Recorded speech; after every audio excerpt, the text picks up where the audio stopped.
Current लाउंदे सी जी जीभ ते आ पासे साइडां की सारा कुछ छिलिया पिया। मैं बुरश नहीं कर सकदा, जे मैं बुरश करके कुल्ली करदा ना तो फिर वाश बेसन खून ना भरदा।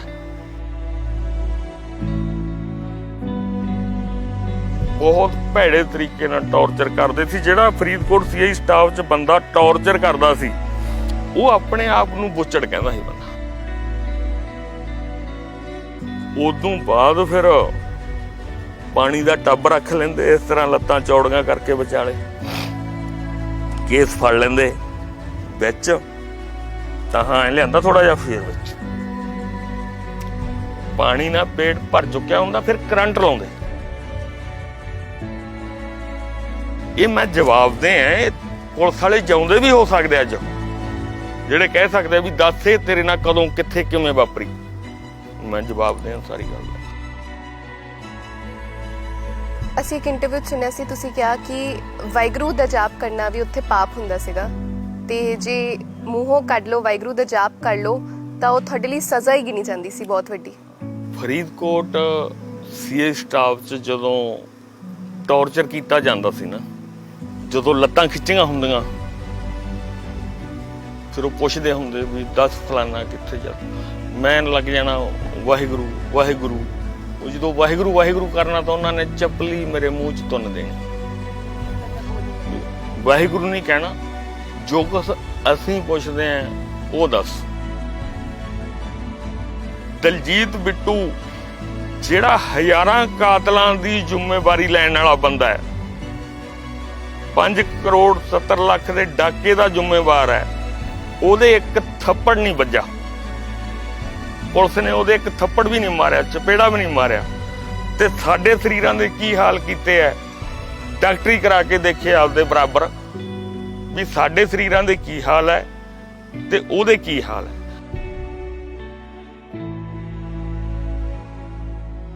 ਹੋਰ ਕੋਈ ਖਾੜਕੂ ਇਹੋ ਜਿਹਾ ਨਹੀਂ ਹੋਇਆ ਜੇ ਕਿਸੇ ਨੇ 2 ਕਨਾਲਾਂ ਵੀ ਖਰੀਦੀ ਸੀ ਜਾਂ ਕੋਈ ਕਮਰਾ ਕੋਠੀ ਵਗੈਰਾ ਖਰੀਦੀ ਵੀ ਸੀ ਤਾਂ ਸਾਰੀ ਸਰਕਾਰ ਨੇ ਜ਼ਬਤ ਕੀਤੀ। ਉਹਨੇ ਜੇਲ੍ਹ ਚੋਂ ਆਉਣ ਸਾਰ ਉੱਥੇ ਰੋਪੜ ਹੋਰ ਜ਼ਮੀਨ ਲਈ। ਪਹਿਲੀ ਵਾਰ ਮੈਨੂੰ ਫੜਿਆ ਜਦੋਂ 87 ਚ, ਕਦੋਂ ਫੜਿਆ ਗਿਆ ਉਹ ਬੜੀ ਵਿਲੱਖਣ ਘਟਨਾ ਕਿ ਮੈਂ ਆਪਣੀ ਸਕੀ ਭੈਣ ਦੀ ਬਰਾਤ ਮੋੜਤੀ। ਕਿਉਂਕਿ ਜਦੋਂ ਕੋਈ ਵੀ ਸਮਾਜ ਸੁਧਾਰਕ ਕੰਮ ਸ਼ੁਰੂ ਕਰਨਾ ਤਾਂ ਆਪਣੇ ਆਪ ਤੋਂ ਕਰਨਾ ਪੈਂਦਾ। ਰੱਬ ਨਾ ਕਰਦਾ ਮੈਂ ਉਹਨਾਂ ਸਮਿਆਂ 'ਚ 6 ਮਹੀਨੇ ਸਾਲ 2 ਸਾਲ 'ਚ ਮਾਰਿਆ ਜਾਂਦਾ, ਮੇਰੀ ਭੈਣ ਦਾ ਵਸੇਬਾ ਕਿਵੇਂ ਹੁੰਦਾ। ਪਰ ਮੈਂ ਇਸ ਗੱਲ ਦੀ ਪਰਵਾਹ ਨਹੀਂ ਕੀਤੀ। ਮੈਂ ਸਭ ਨੂੰ ਆਪਣੀਆਂ ਭੈਣਾਂ ਸਮਝਿਆ ਜਿਨ੍ਹਾਂ ਦੀਆਂ ਅਸੀਂ ਬਰਾਤਾਂ ਮੋੜਦੇ ਸੀ। ਜੇ ਲੋਕਾਂ ਦੀਆਂ ਮੋੜਦੇ ਸੀ ਤਾਂ ਮੈਂ ਆਪਦੀ ਵੀ ਮੋੜੀ। ਦਿਆਲਪੁਰਾ ਪੁਲਿਸ ਨੇ ਮੈਨੂੰ ਫੜ ਲਿਆ, ਟੌਰਚਰ ਕੀਤਾ। ਮੈਨੂੰ ਕਹਿੰਦੇ ਵੀ ਬੰਦੇ ਦੱਸ ਕਿਹੜੇ ਮੋੜਨਾ ਇਸ। ਮੇਰੇ ਤੇ ਵਾਹਿਗੁਰੂ ਦੀ ਐਸੀ ਅਸਮਰੱਥ ਕਿਰਪਾ ਰਹੀ ਹੈ। ਇਹ ਤਾਂ ਥੋੜਾ ਟੌਰਚਰ ਹੁੰਦਾ ਰਿਹਾ। ਮੈਂ 92 ਚ ਵੀ ਇੱਕ ਸ਼ਬਦ ਪੁਲਿਸ ਨੂੰ ਨਹੀਂ ਦੱਸਿਆ ਜਿਹੜਾ ਮੈਂ ਨਹੀਂ ਚਾਹੁੰਦਾ ਸੀ। ਜਿਹੜਾ ਭੈਰੂਪਾ ਕਤਲकांड ਹੋਇਆ ਸੀ ਉਹਦੇ ਚ ਮੈਂ ਸ਼ਨਾਖਤ ਲਿਖਾਤੀ। ਮੈਨੂੰ ਉੱਥੇ ਦਲਜੀਤ ਸਿੰਘ ਰਾਜਪੂਤ ਵਕੀਲ ਮਿਲ ਗਿਆ ਜੇਲ੍ਹ ਚ। ਉਹਨੇ ਦੱਸਤਾ, ਕਹਿੰਦਾ ਦੇਖ ਹੁਣ ਵੀ ਲਿਜਾ ਕੇ ਤਾਂ ਮਾਰ ਹੀ ਦੇਣਾ, ਐਡੇ ਕੇਸ ਚ ਨਹੀਂ ਲਿਖਾਉਣੀ ਚਾਹੀਦੀ ਸ਼ਨਾਖਤ, ਕਿਉਂਕਿ ਫਾਂਸੀ ਹੈ ਸਿੱਧੀ ਜੇ ਸਜ਼ਾ ਹੁੰਦੀ ਹੈ। ਜਿਹੜੀ ਸ਼ਨਾਖਤ ਲਿਖਾਈ ਸਜ਼ਾ ਹੋਵੇ ਫਿਰ ਉਹ ਬਸ ਰਹੀ ਲੱਗ ਜਾਂਦਾ ਕੰਮ। ਪਰ ਕਹਿੰਦਾ ਤੂੰ ਸ਼ਨਾਖਤ ਲਿਖਾ। ਮੈਂ ਸ਼ਨਾਖਤ ਲਿਖਾਤੀ ਜੀ। ਇੱਥੇ 21/9/93 ਨੂੰ ਮੈਂ ਵਾਪਸ ਬਾਹਰ ਆਇਆ। ਆਉਣ ਤੋਂ ਬਾਅਦ ਫਿਰ ਜਿਹੜੀਆਂ ਦੁਸ਼ਵਾਰੀਆਂ ਸ਼ੁਰੂ ਹੋਈਆਂ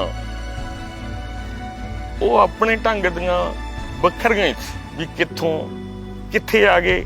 ਕਿਉਂ ਲੱਗਦੀ ਹੈ ਵੀ ਸਾਡੇ ਜਿਹੜੇ ਜਰਨੈਲ ਸੀ ਉਹ ਸਾਰੇ ਵਿਕ ਗਏ, ਉਹਨਾਂ ਦੇ ਕਿਸੇ ਦੇ ਥੱਪੜ ਨਹੀਂ ਵੱਜਾ। ਮੈਂ ਆਪਦੇ ਸਾਥੀਆਂ ਬਾਰੇ ਸੋਚਦਾ ਹੁੰਨਾ ਵੀ ਉਹ ਮਰੀ ਗਏ ਤੇ ਮੈਂ ਕੁੱਟਾਂ ਖਾਈ ਗਿਆ। ਤੇ ਜਿਹੜੇ ਸਾਨੂੰ ਚਲਾਉਣ ਵਾਲੇ ਸੀ ਉੱਤੋਂ ਤੁਣ ਕੇ ਨਾ, ਉਹ ਬੈਠੇ ਅੱਜ ਵੱਡੀਆਂ ਗੱਡੀਆਂ 'ਚ ਘੁੰਮਦੇ ਆ, ਸ਼ਾਹੀ ਜ਼ਿੰਦਗੀ ਜਿਉਂਦੇ ਆ। ਸਿੱਖ ਕੌਮ ਦੇ ਹੀ ਬੰਦਿਆਂ ਨੇ ਸਿੱਖਾਂ ਤੇ ਤਸ਼ੱਦਦ ਆਇਆ, ਉਸ ਦਾ ਕੀ ਅੰਜਾਮ ਕੀ ਨਿਕਲਿਆ? ਸਾਡੀ ਕੌਮ ਨੂੰ ਕੀ ਮਿਲਿਆ? ਕੌਮ ਦਾ ਦੋਨੇ ਪਾਸੇ ਨੁਕਸਾਨ ਹੋਇਆ ਜੀ। ਜੇ ਪੁਲਿਸ ਮਰ ਗਈ ਉਹ ਵੀ ਸਾਡੀ ਮਰ ਗਈ, ਜੇ ਖਾੜਕੂ ਮਰ ਗਏ ਉਹ ਵੀ ਸਾਡੇ ਮਰ ਗਏ। ਮਾਰ ਕਿਹਨੇ ਦਿੱਤੇ? ਸਾਡੇ ਉਹ ਲੀਡਰਾਂ ਨੇ। ਕੌਮ ਨੂੰ ਵੱਡਾ ਖਤਰਾ ਇੱਕ ਜਿਹੜਾ ਬੰਬ ਬਣ ਕੇ ਕਦੇ ਵੀ ਫਟ ਸਕਦੇ ਐ, ਉਹ 300 ਬੰਦਾ ਸਾਡੀ ਕੌਮ 'ਚ, ਸਾਡੀ ਕੌਮ ਦਾ ਸਿੱਖ ਨੌਜਵਾਨ ਇਸ ਤਰ੍ਹਾਂ ਦਾ ਬੈਠਾ ਹੈ ਵੀ ਜਿਹੜਾ ਕੌਮ ਨੂੰ ਕਦੇ ਵੀ ਲਾਵਾ ਲਾ ਸਕਦਾ। ਜੀ, ਸਤਿ ਸ਼੍ਰੀ ਅਕਾਲ। ਤੁਸੀਂ ਦੇਖ ਰਹੇ ਹੋ ਡੇਲੀ ਪੋਸਟ ਪੰਜਾਬੀ। ਮੈਂ ਹਾਂ ਜਸਨੂਰ ਤਵਨ। 84 ਦਾ ਜੋ ਸਮਾਂ ਸੀ, ਜਦੋਂ ਉਸ ਬਾਰੇ ਗੱਲ ਕਰਦੇ ਆ ਤਾਂ ਸਾਰਿਆਂ ਦੇ ਰੌਂਗਟੇ ਖੜੇ ਹੋ ਜਾਂਦੇ ਨੇ। ਕਾਫੀ ਨੌਜਵਾਨ ਪੁੱਤਾਂ ਨਾਲ ਤਸ਼ੱਦਦ ਢਾਇਆ ਗਿਆ, ਉਹਨਾਂ ਦੀ ਜਵਾਨੀ ਖਰਾਬ ਕਰਤੀ, ਕਾਫੀ ਪਰਿਵਾਰ ਖਰਾਬ ਹੋ ਗਏ। ਉਸ ਤੋਂ ਬਾਅਦ ਜੋ ਖਾੜਕੂ ਲਹਿਰ ਆਉਂਦੀ ਹੈ ਤਾਂ ਕਿਸ ਤਰ੍ਹਾਂ ਦਾ ਤਸ਼ੱਦਦ ਢਾਇਆ ਜਾਂਦਾ ਹੈ ਕਿ ਵਾਕਿਆ ਸੀ ਉਸ ਸਮੇਂ ਦਾ ਅੱਜ ਤੁਹਾਨੂੰ ਜ਼ੁਬਾਨੀ ਸੁਣਾਉਂਦਾ ਹੈ ਉਹਨਾਂ ਨਾਲ ਜਿਨ੍ਹਾਂ ਦੀ ਉਮਰ ਹਾਲੇ ਸਿਰਫ 52 ਸਾਲ ਹੈ। ਖਾੜਕੂ ਲਹਿਰ ਦੇ ਨਾਲ ਸੰਬੰਧਿਤ ਸਨ ਤੇ ਕੀ ਮੁਸ਼ਕਲਾਂ ਆਈਆਂ ਉਸ ਵਕਤ, ਕਿਹੋ ਜਿਹਾ ਤਸ਼ੱਦਦ ਢਾਇਆ ਗਿਆ, ਅੱਜ ਉਹਨਾਂ ਦੀ ਜ਼ੁਬਾਨੀ ਸੁਣਦਿਆਂ ਤੁਹਾਡੇ ਨਾਲ ਰੂਬਰੂ ਕਰਾਉਣ ਜਾ ਰਹੇ ਹਾਂ। ਦਿਲਜੀਤ ਸਿੰਘ ਡੱਲੇਵਾਲਾ ਸਾਡੇ ਨਾਲ ਇਸ ਵਕਤ ਮੌਜੂਦ ਨੇ। ਬਹੁਤ ਬਹੁਤ ਸਵਾਗਤ ਹੈ ਡੇਲੀ ਪੋਸਟ ਪੰਜਾਬੀ ਤੇ। ਵਾਹਿਗੁਰੂ ਜੀ ਕਾ ਖਾਲਸਾ, ਵਾਹਿਗੁਰੂ ਜੀ ਕੀ ਫਤਿਹ। ਖਾੜਕੂ ਬਾਦ ਇੱਕ ਅਜਿਹਾ ਸਮਾਂ ਸੀ ਜੋ ਸਿੱਖ ਕੌਮ ਤੇ ਪਹਾੜ ਬਣ ਕੇ ਟੁੱਟਿਆ। ਇਹ ਕੋਈ ਬਾਹਰਲਿਆਂ ਨੇ ਨਹੀਂ ਕੀਤਾ ਸਾਡੇ ਤੇ, ਸਾਡੇ ਸਿੱਖਾਂ ਵੱਲੋਂ ਹੀ ਸਾਡੇ ਸਿੱਖਾਂ ਤੇ ਇਹ ਕੀਤਾ ਗਿਆ। ਜਿਵੇਂ ਕਿ ਪੰਜਾਬ ਪੁਲਿਸ 'ਚ ਜਿਹੜੇ ਮੁੰਡੇ ਸੀ ਉਹ ਵੀ ਸਾਡੇ ਸਿੱਖ ਸੀ ਤੇ ਅਸੀਂ ਸਿੱਖ ਕੌਮ ਦੇ ਹੱਕਾਂ ਵਾਸਤੇ ਲੜਨ ਵਾਲੇ ਅਸੀਂ ਵੀ ਸਿੱਖ ਹੀ ਸੀ। ਪਰ ਫਿਰ ਜਦੋਂ ਸਾਡੇ 'ਚੋਂ ਕੋਈ ਫੜਿਆ ਜਾਂਦਾ ਜਾਂ ਫਿਰ ਕਿਤੇ ਘੇਰੇ 'ਚ ਆ ਜਾਂਦਾ, ਉਸ ਘਰ ਦੀ ਬਰਬਾਦੀ ਹੋਣੀ ਲਗਭਗ ਤੈਅ ਹੋ ਜਾਂਦੀ। ਜੋ ਮੇਰੇ ਆਪ ਨਾਲ ਵਾਪਰੀ, ਮੈਂ 10ਵੀਂ ਪਾਸ ਆਊਟ ਕੀਤੀ 84 'ਚ, 85 'ਚ ਮੈਂ ਖਾੜਕੂ ਬਾਦ ਜੁਆਇਨ ਕਰ ਗਿਆ। 86 87 ਸੀ ਜੋ ਮੇਰੇ ਥੋੜ੍ਹਾ ਜਿਹਾ ਧੀਮੇ ਲੰਘ ਗਏ। 87 'ਚ ਤਾਂ ਮੈਂ ਫੜਿਆ ਗਿਆ। 87 'ਚ ਮੇਰੇ ਨਾਲੋਂ ਧਰਮ ਸਿੰਘ ਢਿੱਲਵਾਂ ਭੱਜਾ ਤੇ ਮੈਨੂੰ ਫੜਿਆ ਗਿਆ, ਪਰ ਇੱਕ ਵਾਰ ਛੱਡ ਦਿੱਤਾ ਗਿਆ। ਉਸ ਤੋਂ ਬਾਅਦ ਫਿਰ ਪੈਰਲ ਕਾਰਵਾਈਆਂ ਚੱਲਦੀਆਂ ਰਹੀਆਂ। ਜਦੋਂ ਸਮਾਂ ਆਇਆ ਮੈਨੂੰ ਉਸ ਤੋਂ ਅੱਗੇ ਮੈਂ ਖਾੜਕੂ ਗਤੀਵਿਧੀਆਂ 'ਚ ਹਿੱਸਾ ਲੈਣਾ ਸ਼ੁਰੂ ਕਰਤਾ। ਫਿਰ ਚੱਲਦੇ ਸਮੇਂ 'ਚ ਹਥਿਆਰ ਵੀ ਸਾਹਮਣੇ, ਪਿੰਡ ਜਿਹੜਾ ਸੀ ਮੇਰਾ ਸੜਕ ਤੋਂ ਪਿੱਛੇ ਹਟਵਾ ਕਰਕੇ ਇੱਕ ਵੱਡੀ ਪਨਾਹ ਗਾਹ ਬਣਿਆ ਜਿਹੜਾ ਸਾਰਿਆਂ ਨੂੰ ਪਸੰਦ ਸੀ। ਉਦੋਂ ਵੀ ਅਗਲੀ ਗੱਲ ਕਿ ਇਹ ਸਾਡੇ ਏਰੀਏ ਨੂੰ ਜ਼ੋਨ ਸੇਫ ਐਲਾਨ ਲਿਆ ਗਿਆ ਵੀ ਇੱਥੇ ਕੋਈ ਵਾਰਦਾਤ ਨਾ ਕੀਤੀ ਜਾਵੇ। ਇਹ ਜਿਹੜਾ ਹਲਕਾ ਹੈ, ਇਹ ਏਰੀਆ, ਇਹ ਰਹਿਣ ਲਈ ਰੱਖਿਆ ਜਾਵੇ। ਇੱਥੇ ਬਹੁਤ ਜਿਹੜੇ ਉੱਚ ਕੋਟੀ ਦੇ ਖਾੜਕੂ ਆ ਕੇ ਠਹਿਰਦੇ ਔਰ ਕਿਸੇ ਤਰ੍ਹਾਂ ਦੀ ਕੋਈ ਦਿੱਕਤ ਨਾ ਆਉਂਦੀ, ਕਿਉਂਕਿ ਇੱਥੇ ਕੋਈ ਵਾਰਦਾਤ ਨਹੀਂ ਹੁੰਦੀ ਸੀ। ਪੁਲਿਸ ਚੌਕਸ ਵੀ ਉੱਥੇ ਹੀ ਹੁੰਦੀ ਸੀ ਜਿੱਥੇ ਕੋਈ ਵਾਰਦਾਤ ਹੁੰਦੀ ਸੀ। ਜਿੰਨਾ ਚਿਰ ਇੱਥੇ ਮੇਰੇ ਹਲਕੇ 'ਚ ਕੋਈ ਵਾਰਦਾਤ ਨਹੀਂ ਹੋਈ ਤਾਂ ਪੁਲਿਸ ਨੇ ਵੀ ਮੈਨੂੰ ਲੰਮਾ ਚੌੜਾ ਜ਼ਿਆਦਾ ਬੁਲਾਇਆ ਨਹੀਂ। ਜੇ 87 'ਚ ਮੈਨੂੰ ਟੌਰਚਰ ਹੋਣਾ ਪਿਆ, ਉਦੋਂ ਵੀ ਇੱਥੇ ਬਹੁਤ ਛੋਟੀਆਂ ਨਿੱਕੀਆਂ ਘਟਨਾਵਾਂ ਘਟੀਆਂ ਤਾਂ ਪੁਲਿਸ ਨੇ ਮੈਨੂੰ ਚੱਕ ਕੇ ਟੌਰਚਰ ਕੀਤਾ। ਪਰ ਮੇਰੇ ਮਗਰ ਜਿਹੜੇ ਸੀ ਅਪਰੋਚ ਵਾਲੇ ਬੰਦੇ ਸੀਗੇ, ਉਹਨਾਂ ਨੇ ਮੇਰੇ ਤੇ ਪਰਚਾ ਦਰਜ ਨਹੀਂ ਹੋਣ ਦਿੱਤਾ।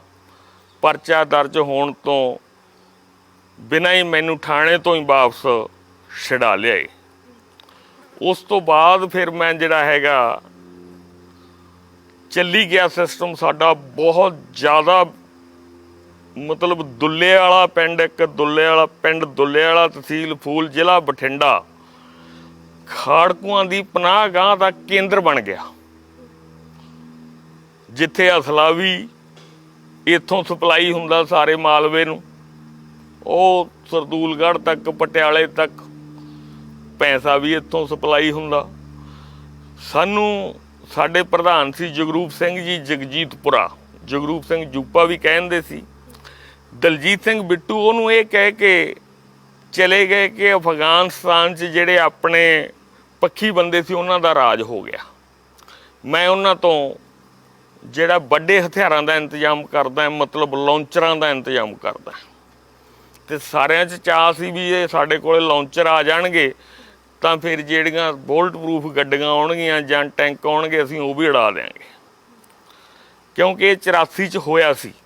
84 'ਚ ਸਿਰਫ ਅੰਦਰ 6 ਲਾਂਚਰ ਸੀ ਜਿਨ੍ਹਾਂ ਨਾਲ 3 ਬੁਲਟ ਪ੍ਰੂਫ ਗੱਡੀਆਂ ਭੰਨੀਆਂ ਗਈਆਂ ਔਰ 3 ਟੈਂਕ ਭੰਨੇ ਗਏ। ਇਹ ਮੈਂ ਸੁਣਿਆ ਇਸੇ ਤਰ੍ਹਾਂ ਇੰਟਰਵਿਊਆਂ 'ਚ। ਫਿਰ ਉਦੋਂ ਵੀ ਸੁਣ ਲਿਆ ਸੀ, ਉਦੋਂ ਇਹ ਚਾਅ ਸੀ ਵੀ ਲਾਂਚਰ ਆ ਜਾਣੇ ਤੇ ਬੜੇ ਅਸੀਂ ਸ਼ਕਤੀਸ਼ਾਲੀ ਹੋ ਜਾਣਾ। ਪਰ ਦਲਜੀਤ ਸਿੰਘ ਜਾ ਕੇ ਰੋਪੜ ਬੈਠ ਗਿਆ ਗੁਰਚਰਨ ਸਿੰਘ ਗਾਮੇ ਦੇ ਨਾਲ। ਉਹਨੇ ਕੋਈ ਗਤੀਵਿਧੀ ਨਹੀਂ ਕੀਤੀ, ਕੋਈ ਐਕਟੀਵਿਟੀ ਨਹੀਂ ਕੀਤੀ। ਨਾਲ ਡਾਕਟਰ ਸੋਹਣ ਸਿੰਘ ਜੀ ਰਲ ਗਏ, ਉਹ ਜਿਹੜੇ ਹੈਲਥ ਦੇ ਡਾਇਰੈਕਟਰ ਰਿਟਾਇਰ ਸੀ ਪੰਜਾਬ ਦੇ।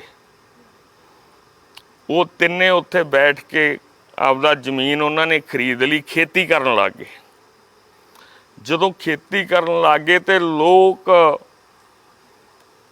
ਉਹਨਾਂ ਨਾਲ ਵਰਤਾ ਉਸ ਤਰ੍ਹਾਂ ਪਿੰਡ ਦਾ ਬਣ ਗਿਆ, ਕਿਉਂਕਿ ਲੋਕਾਂ ਨੂੰ ਕਿਸੇ ਸੰਦ ਤੋਂ ਜਵਾਬ ਨਾ ਦਿੰਦੇ। ਪੈਸਾ ਖੁੱਲ੍ਹਾ ਸੀ, ਕੋਈ ਦਿੱਕਤ ਨਹੀਂ ਸੀ।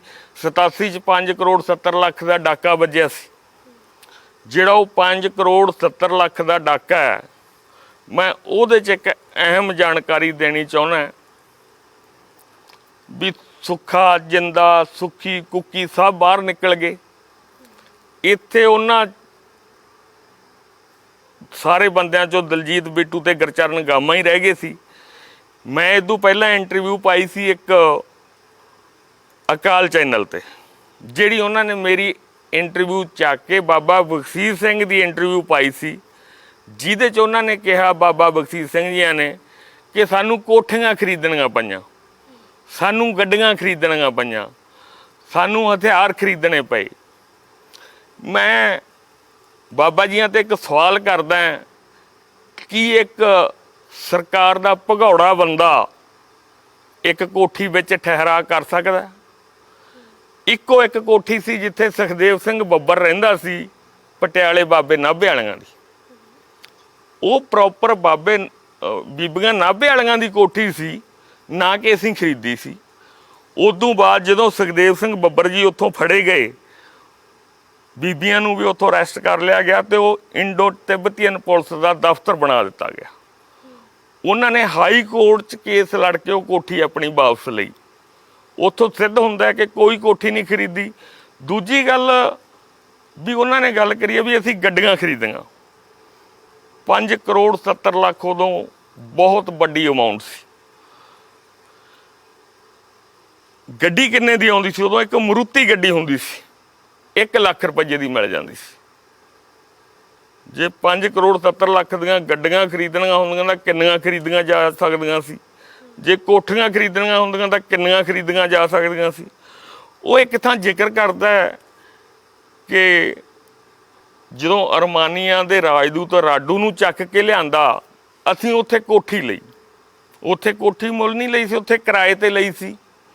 ਮੇਰੇ ਗਰੁੱਪ ਦੇ ਬੰਦੇ ਸੀ ਜਿਹੜੇ ਰਾਡੂ ਨੂੰ ਚੱਕ ਕੇ ਲਿਆਏ ਸੀ, ਜਗਰੂਪ ਸਿੰਘ ਕਾਲਖ, ਉਹਦੀ ਵਾਈਫ ਤੇ ਡਾਕਟਰ ਪ੍ਰੀਤਮ ਸਿੰਘ ਸੇਖੋਂ। ਜਦੋਂ ਜਿਹੜੀ ਦੂਜੀ ਕੋਠੀ ਲਈ, ਉਹ ਲਈ ਪੂਨੇ, ਸੁੱਖੇ ਨੇ ਤੇ ਜਿੰਦੇ ਨੇ। ਜਿਹੜਾ ਜਰਨਲ ਵੈਦਿਆ ਸੀ ਉਹਨੂੰ ਮਾਰਨ ਵਾਸਤੇ ਉੱਥੇ ਉਹਨਾਂ ਨੇ ਰੈਸ਼ ਕੀਤੀ। ਮੇਰਾ ਨਹੀਂ ਖਿਆਲ ਵੀ ਉਹ ਵੀ ਮੁੱਲ ਲਈ ਹੋਊਗੀ। ਕੋਈ ਨਜ਼ਰ ਨਹੀਂ ਆਉਂਦੀ। ਮੈਂ 6.5 ਸਾਲ ਖਾੜਕੂਬਾਦ ਨਾਲ ਜੁੜਿਆ ਰਿਹਾ, ਮੈਨੂੰ ਕੋਈ ਇਹੋ ਜਿਹੀ ਕੋਠੀ ਨਜ਼ਰ ਨਹੀਂ ਆਉਂਦੀ ਜਿਹੜੀ ਕਦੇ ਖਾੜਕੂ ਜਥੇਬੰਦੀਆਂ ਨੇ ਮੁੱਲ ਖਰੀਦੀ ਹੋਵੇ। ਇੱਕ ਖਰੀਦੀ ਸੀ ਬਠਿੰਡੇ, ਜਰਨਲ ਲਾਭ ਸਿੰਘ ਨੇ, ਜਿਹਨੇ ਰਬੈਰੋ ਤੇ ਹਮਲਾ ਕੀਤਾ ਸੀ। ਉਹ ਜਰਨਲ ਲਾਭ ਸਿੰਘ ਦੇ ਮਾਰੇ ਜਾਣੇ ਤੋਂ ਬਾਅਦ SSP ਅਨਿਲ ਸ਼ਰਮੇ ਨੇ, ਜਿਹੜਾ ਕੈਟ ਮੈਨੂੰ ਗੁਰਪ੍ਰੀਤ ਸਿੰਘ ਕਾਂਗੜ ਨੇ ਮਿਲਾਇਆ ਸੀ, ਅੱਜ ਦੇ ਮਾਲ ਮੰਤਰੀ ਨੇ, ਡਾਕਟਰ ਰਾਜਾ ਕੌਰ ਸਿੰਘ ਵਾਲਾ ਸਾਡੇ ਨੇੜੇ ਪਿੰਡ ਪੈਂਦਾ ਇੱਥੋਂ, ਉਹਨੂੰ ਇਨਾਮ 'ਚ ਦੇਤੀ ਸੀ, ਕਿਉਂਕਿ ਉਹਨੇ ਐਡਾ ਕੋਈ ਕੰਮ ਦਿੱਤਾ ਹੋਊ ਤਾਂ ਉਹਨੂੰ ਉਹ ਕੋਠੀ ਇਨਾਮ 'ਚ ਦੇ ਦਿੱਤੀ ਗਈ। ਬਾਬਾ ਬਖਸ਼ੀਸ਼ ਹੈ ਜਿਹੜਾ, ਉਹਦਾ ਜਨਮ ਹੈ 75 ਦਾ। ਜਦੋਂ ਬੈਂਕ ਤੇ ਡਾਕਾ ਮਾਰਿਆ ਉਹ 87 'ਚ 12 ਸਾਲ ਦਾ ਸੀ। ਉਹ ਹਰ ਗੱਲ ਤੇ ਕਹਿੰਦਾ ਅਸੀਂ ਡਾਕਾ ਐਂ ਮਾਰਿਆ, ਅਸੀਂ ਡਾਕਾ ਐਂ ਮਾਰਿਆ, ਅਸੀਂ ਕੋਠੀਆਂ ਐਂ ਖਰੀਦੀਆਂ। ਸੰਘਰਸ਼ ਦਾ ਜਿਹੜਾ ਅੰਤ ਹੋ ਗਿਆ 92 'ਚ, ਉਦੋਂ ਸਿਰਫ 17 ਸਾਲ ਦਾ ਸੀ। ਤੇ ਜਿਹੜੀ 95 ਵਾਲੀ ਘਟਨਾ ਉਹਦੇ ਨਾਲ ਨਾ ਤਾਂ ਮੇਰਾ ਕੋਈ ਤਾਲਮੇਲ ਹੈ ਤੇ ਨਾ ਬਾਬੇ ਬਖਸ਼ੀਸ਼ ਦਾ ਹੀ ਹੈ। ਉਹ ਬੰਦੇ ਨਾ ਦਲਜੀਤ ਦੇ ਟੱਚ ਸੀ, ਕਿਉਂਕਿ ਦਲਜੀਤ ਸਿੰਘ ਤਾਂ ਮੇਰਾ ਖਿਆਲ ਹੈ ਉਦੋਂ ਪੇਸ਼ ਹੋ ਹੀ ਚੁੱਕਿਆ ਸੀ, ਜਿੱਥੋਂ ਤੱਕ ਮੈਨੂੰ ਯਾਦ ਹੈ। ਜੇ ਨਹੀਂ ਹੋਇਆ ਸੀ ਤਾਂ ਉਦੋਂ ਬਾਅਦ ਹੋ ਗਿਆ। 99% ਪੇਸ਼ ਦਲਜੀਤ, ਬਿੱਟੂ, ਗਾਮਾ, ਡਾਕਟਰ ਸੋਹਣ ਸਿੰਘ ਸਭ ਪੇਸ਼ ਹੋ ਗਏ ਸੀ। ਇਹ ਉਦੋਂ ਬਾਅਦ ਹਵਾਰਾ ਆ ਗਿਆ, ਇਹ ਰਾਜੋਆਣਾ ਆ ਗਿਆ, ਦਲਾਵਰ ਸਿੰਘ ਆ ਗਿਆ। ਇਹਨਾਂ ਨੇ ਕਿੱਥੋਂ ਪੈਸਾ ਅਰੇਂਜ ਕੀਤਾ, ਕਿੱਥੋਂ ਅਸਲਾ ਅਰੇਂਜ ਕੀਤਾ, ਕਿੱਥੋਂ ਕੀ ਕੀਤਾ, ਇਹਦੇ ਬਾਰੇ ਮੈਂ ਜ਼ਿਆਦਾ ਜਾਣਕਾਰੀ ਨਹੀਂ ਰੱਖਦਾ। ਠੀਕ ਹੈ ਨਾ ਜੀ। ਉਸ ਤੋਂ ਮੈਨੂੰ ਬਾਬੇ ਬਖਸ਼ੀਸ਼ ਦੀ ਇਸ ਗੱਲ ਤੋਂ ਜ਼ਰੂਰ ਆਉਂਦਾ ਹੈ ਵੀ ਇੱਕ 12 ਸਾਲ ਦਾ ਬੱਚਾ ਕਹੇ ਵੀ ਮੈਂ ਇਸ ਤਰ੍ਹਾਂ ਡਾਕਾ ਮਾਰਿਆ, ਮੈਂ ਇਸ ਤਰ੍ਹਾਂ ਕੀਤਾ। ਫਿਰ 92 'ਚ ਉਹਦੀ ਉਮਰ 17 ਸਾਲ ਦੀ ਸੀ।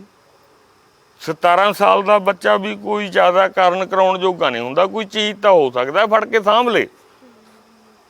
ਉਹ ਵੀ ਬਹੁਤ ਹਿੰਮਤੀ, ਬਹੁਤ ਸਿਰ ਤੇ ਸਿਦਕ ਵਾਲਾ ਜਵਾਨ ਸਾਂਭ ਸਕਦਾ। ਉਹ ਆਪਣੇ ਆਪ ਨੂੰ ਬਾਬਾ ਬਖਸ਼ੀਸ਼ ਆਂਹਦਾ, ਪਰ ਉਹ ਜਵਾਕਾਂ ਵਾਂਗੂ, ਜਿਵੇਂ ਅੱਜ ਜਵਾਕ ਉਹ ਦੁਪੱਟਾ ਬੰਨ੍ਹ ਕੇ ਪੱਟੀਆਂ ਬੰਨ੍ਹਦੇ ਤੇ ਇੱਥੇ ਉਹ ਲੜਫ ਜਿਹੀ ਛੱਡ ਕੇ ਰੱਖਦਾ।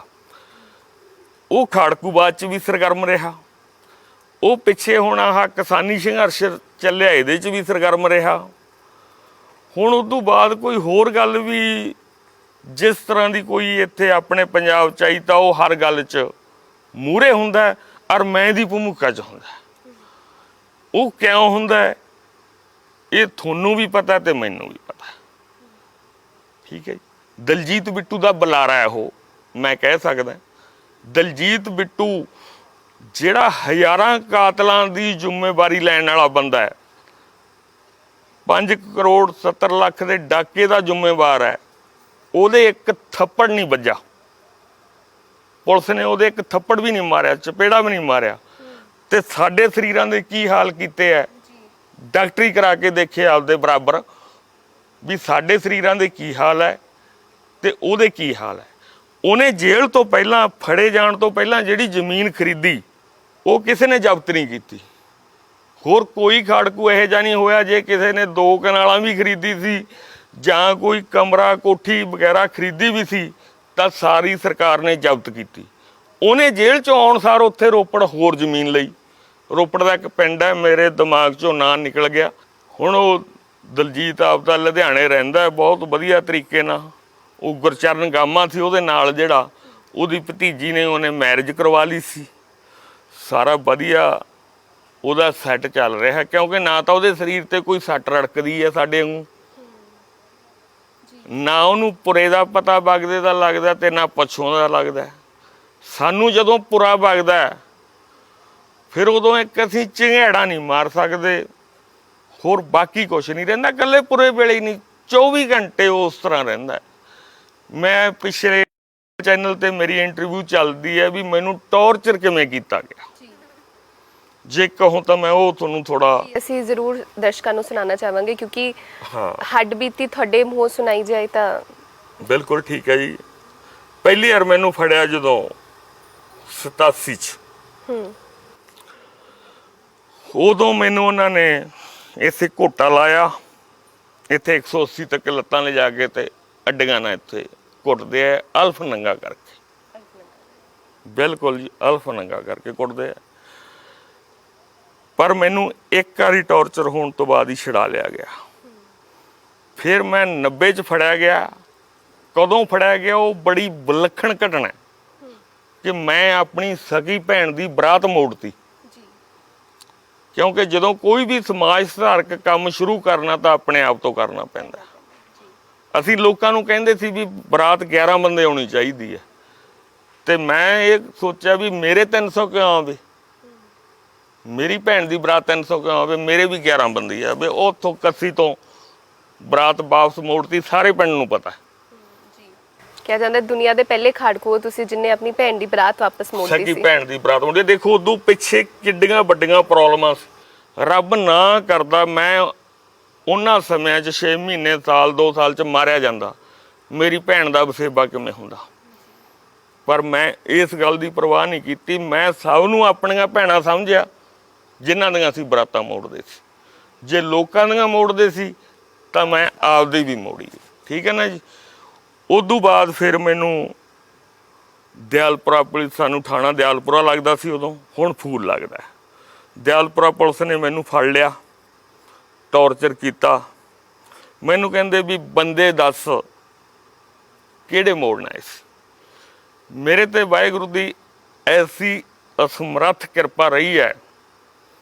ਇਹ ਤਾਂ ਥੋੜਾ ਟੌਰਚਰ ਹੁੰਦਾ ਰਿਹਾ। ਮੈਂ 92 'ਚ ਵੀ ਇੱਕ ਸ਼ਬਦ ਪੁਲਿਸ ਨੂੰ ਨਹੀਂ ਦੱਸਿਆ ਜਿਹੜਾ ਮੈਂ ਨਹੀਂ ਚਾਹੁੰਦਾ ਸੀ। ਇਹ ਤਾਂ ਦੱਸਣਾ ਹੀ ਕੀ ਸੀ ਵੀ ਬੰਦੇ ਕੌਣ ਸੀ, ਮੈਨੂੰ ਪਤਾ ਸੀ ਮੇਰੇ ਨਾਲ ਦੇ ਬੰਦੇ ਸੀ। ਮੇਰੀ ਭੈਣ ਦੀ ਬਰਾਤ ਮੋੜ ਰਹੇ ਹਾਂ, ਮੈਂ ਵੀ ਇੱਕ ਖਾੜਕੂ ਹਾਂ, ਤੇ ਉਹ ਬੰਦੇ ਮੇਰੇ ਨਾਲ ਦੇ ਹੀ ਹੋਣਗੇ ਨਾ। ਮੇਰੇ ਕੋਲੇ ਰਿਵਾਲਵਰ ਤੇ ਇੱਕ ਵਾਇਰਲੈਸ ਦਾ ਸੈੱਟ ਪਿਆ ਸੀ, ਉਹ ਸਵੇਰੇ ਫੜ ਕੇ ਲਗੇ ਵੀ ਸ਼ਾਇਦ ਬੰਦਾ ਮੰਨ ਨਾ ਜਾਵੇ, ਕਿਤੇ ਨੁਕਸਾਨ ਨਾ ਹੋ ਜਾਏ ਆਪਣਾ, ਕਿਉਂਕਿ ਛੋਟੇ ਹਥਿਆਰ ਬਹੁਤ ਮੁਸ਼ਕਿਲ ਨਾਲ ਹਥਿਆਉਂਦੇ ਸੀ। AK-47 ਆਮ ਸੀ, ਉਹਨਾਂ ਦੀ ਕੋਈ ਘਾਟ ਨਹੀਂ ਸੀ। ਉਦੋਂ ਬਾਅਦ ਫਿਰ ਮੇਰਾ ਪਿੰਡ ਬਹੁਤ ਵੱਡਾ ਇੱਕ ਪਨਾਹਗਾਹ ਵੀ ਬਣ ਗਿਆ। ਪੈਸਾ ਵੀ ਇੱਥੇ ਰੱਖਣ ਲੱਗ ਗਏ। ਮੇਰਾ ਉਹ ਤੂੜੀ ਵਾਲਾ ਹੁਣ ਤਾਂ ਬਹੁਤ ਵਧੀਆ ਕਮਰਾ ਪਾਇਆ ਵਾ। ਉਦੋਂ ਇਦੋਂ ਪਿੱਛੇ ਹਟਵਾਂ ਵੀ ਸੀ ਤੇ ਡਿੱਗਣ ਨੂੰ ਵੀ ਤਿਆਰ ਸੀ। ਉੱਥੇ ਹੀ ਪੈਸਾ, ਉੱਥੇ ਹੀ ਅਸਲਾ। ਮਤਲਬ ਟਰੱਕ ਤੋਂ ਅਸੀਂ ਇੱਥੇ ਵਿਚਾਲੇ ਖੜਾ ਕੇ ਲਾ ਲੈਂਦੇ ਤੇ ਮੁੜ ਕੇ ਬੈਨ ਲਾ ਲੈਂਦੇ। ਇੱਥੇ ਡਿੱਗੀ ਵੀ ਖੋਲ ਲੈਂਦੇ, ਦੁੰਨੇ ਤਾਕੀਆਂ ਖੋਲ ਲੈਂਦੇ, ਫਟਾਫਟ ਲੱਦ ਕੇ ਚੱਲ ਜਿੱਧਰ ਨੂੰ ਕੱਢਣੀ ਕੱਢ ਦਿੰਦੇ। ਫਿਰ ਮੈਂ ਕਰਦਾ ਕਰਾਉਂਦਾ ਕੁਛ ਨਾ ਕੁਛ ਸਮਾਂ ਮੈਂ ਪੁਲਿਸ ਨਾਲ ਲੁਕ ਮਿੱਟੀ ਵੀ ਖੇਡਿਆ, ਕਿਉਂਕਿ ਮੇਰੇ ਦੋਸਤ ਦੇ ਮਾਮਾ ਜੀ ਸਰਕਾਰੀ ਵਕੀਲ ਸੀ ਇੱਥੇ, ਸੁਭਾਸ਼ ਸ਼ਰਮਾ। ਮਾਸਟਰ ਮੇਹਰ ਸਿੰਘ ਜੀ ਸਲਾਬਤਪੁਰਾ ਹੁੰਦੇ ਸੀ। ਵੈਸੇ ਗੁਰਸਿੱਖ ਸੀ ਉਹ, ਪਰ ਸੀ ਪੰਡਤ। ਉਹਨਾਂ ਦਾ ਬੇਟਾ ਅੱਜ ਕੱਲ੍ਹ ਕੈਨੇਡਾ, ਸ਼ਵਿੰਦਰ ਬੂੰਗੜ ਕਹਿ ਦਿੰਦੇ ਅਸੀਂ ਪਿਆਰ ਨਾਲ, ਉਹ ਸ਼ਵਿੰਦਰ ਸਿੰਘ ਹੀ ਲਿਖਦਾ ਜ਼ਿਆਦਾ। ਉਹਦਾ ਕਰਕੇ ਫਿਰ ਮੈਂ ਉਹਨੂੰ ਨਾਲ ਲਿਜਾਣਾ। ਮੈਨੂੰ DSP ਨੇ ਸੱਦਣਾ ਵੀ ਬੰਦੇ ਫੜਾ। ਮੈਂ ਕਹਿਣਾ ਵੀ ਹਾਂਜੀ ਕੋਈ ਨਹੀਂ, ਕਰਦੇ ਆ, ਕਰਾਉਨੇ ਆ। ਫਿਰ ਲਾਸਟ ਇਹ ਤੇ ਆ ਕੇ ਮਾਮਾ ਕਹਿੰਦਾ ਵੀ ਹੁਣ ਆਪਣੀ ਗੇਮ ਖਤਮ ਹੋ ਗਈ, ਅੱਜ ਤਾਂ ਆ ਗਿਆ, ਅੱਜ ਤੋਂ ਬਾਅਦ ਨਾ। ਉਦੋਂ ਫਿਰ ਘਟਨਾ ਵੀ ਐਂ ਘਟੀ ਵੀ ਜਦੋਂ ਅਸੀਂ ਗਏ DSP ਤੇ DSP ਹੈ ਨਹੀਂ ਸੀ। ਉਦੋਂ ਹੀ ਗਿਆ ਸੀ ਕਿਤੇ, ਉਹਨਾਂ ਨੇ ਫੋਨ ਕਰਕੇ ਦੱਸਤਾ ਵੀ ਫਲਾਨਾ ਬੰਦਾ ਆਇਆ ਸੀ, ਤੇ DSP ਵਾਪਸ ਆ ਗਿਆ ਤੇ ਮੈਨੂੰ ਅੱਡੇ ਤੋਂ ਬੁਲਾ ਕੇ ਲੈ ਗਏ ਵਾਪਸ। ਮੈਂ ਕਿਹਾ ਵੀ ਅੱਜ ਨਹੀਂ ਛੱਡਦੇ। ਮੈਂ ਬੂੰਗਣ ਨੂੰ ਕਰਤਾ ਟਾਇਰ ਵੀ, ਮਾਮਾਈਆਂ ਨੂੰ ਕਹਿ ਰੱਖ ਤੇ ਵੀ ਦਲਜੀਤ ਨੂੰ ਤਾਂ ਚੱਲੇ। ਪਰ ਉਹ ਕਿਸੇ ਬੰਦੇ ਨੂੰ ਹੋਰ ਤਾਂ ਬਾਹਰ ਹੀ ਮਿਲੇ ਜਿਪਸੀ ਤੇ ਬੈਠੇ ਹੀ। ਜਦੋਂ ਮੈਨੂੰ ਦੇਖ ਲਿਆ ਅੰਦਰ ਆ ਗਏ, ਕਹਿੰਦੇ ਹਾਂ ਵੀ ਤੂੰ ਉਂਗਲਾਂ 'ਤੇ ਹੀ ਨਚਾਉਣਾ ਸਾਨੂੰ। ਮੈਂ ਕਿਹਾ ਜੀ ਮੈਂ ਉਂਗਲਾਂ 'ਤੇ ਨਹੀਂ ਨਚਾਉਂਦਾ। ਮੈਂ ਨਹੀਂ ਚਾਹੁੰਦਾ ਵੀ ਆਪਣੇ ਬੰਦੇ ਮਰਨ ਜਾਂ ਘਰ ਵਾਲੇ ਮਰਨ। ਮੈਂ ਚਾਹੁੰਦਾ ਵੀ ਆਪਾਂ ਕਿਸੇ ਦਿਨ ਘਰ ਵਾਲੇ ਉਹ ਸੁੱਤੇ ਪਈ ਫੜ ਲਾਂਗੇ ਆਪਾਂ। ਠੀਕ ਹੈ ਨਾ। ਮੈਨੂੰ ਮਾਮਾ ਜੀ ਨੇ ਦੱਸਤਾ ਵੀ ਇਹ ਲਾਸਟ ਅੱਜ ਤੋਂ ਬਾਅਦ ਨਹੀਂ ਆਪਣੀ ਚੱਲਣੀ ਇੱਥੇ ਦਾਲ ਗਲਣੀ। ਤੇ ਮੈਂ ਇਹ ਕਹਿ ਕੇ ਨਿਕਲਿਆ।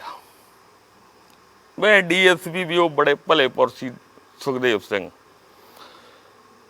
ਉਦੋਂ ਬਾਅਦ ਮੇਰੇ ਤੇ ਉਧਰ ਪਰਚਾ ਹੋ ਗਿਆ। ਜਦੋਂ ਮੈਂ ਇੱਧਰ ਫਿਰ ਸ਼ਨਾਖਤ ਲਿਖਾਤੀ।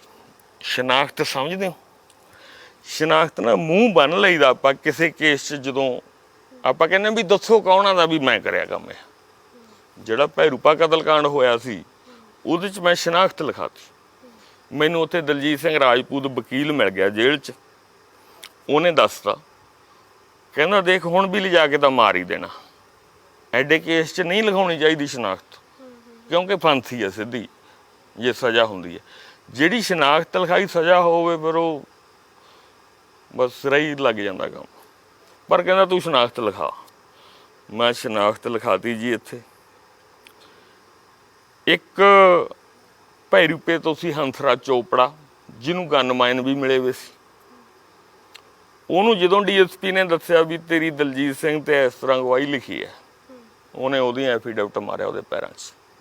ਮੇਰੇ ਨਾਲ ਪੜ੍ਹਦਾ ਹੁੰਦਾ ਸੀ ਉਹ ਕਹਿੰਦਾ ਮੈਂ ਗਲਤ ਨਹੀਂ ਕੁਛ ਕਹਿਣਾ ਚਾਹੁੰਦਾ। ਉਹ ਤੋਂ ਗਨਮੈਨ ਉੱਥੇ ਰੱਖ ਲਏ। ਇੱਕ ਮੇਰੇ ਪਿੰਡ ਦਾ ਸਾਬਕਾ ਸਰਪੰਚ ਸੀ ਗੁਰਮੇਲ ਸਿੰਘ, ਜਿਹਨੇ ਸਾਨੂੰ ਘੱਟੋ ਘੱਟ 4 ਮਹੀਨੇ ਨਹੀਂ ਲਿਖ ਕੇ ਦਿੱਤਾ। ਮੈਂ ਮਾਤਾ ਨੂੰ ਕਿਹਾ ਕਰਾਂ ਜਦੋਂ ਤਰੀਕ ਤੇ ਜਾਇਆ ਕਰੇ ਵੀ ਜਾ ਕੇ ਆਈ ਉਹਦੇ ਵੱਲ ਕੀ ਕਹਿੰਦਾ। ਮਾਤਾ ਕਹਿੰਦੀ ਉਹਦੀ ਮਾਂ ਹੀ ਨਹੀਂ ਮੈਨੂੰ ਤਾਂ ਨੇੜੇ ਲੱਗਣ ਦਿੰਦੀ ਵੀ। ਉਹ ਕਹਿੰਦੀ ਮੇਰੇ ਪੁੱਤ ਦੀਆਂ ਬਾਹਾਂ ਬੜੀਆਂ ਲੰਬੀਆਂ ਆਏ 30 ਸਾਲ ਤੋਂ ਅਜੇ ਮੰਜੇ ਤੇ ਬੈਠੇ ਆ ਉਸ ਤਰ੍ਹਾਂ,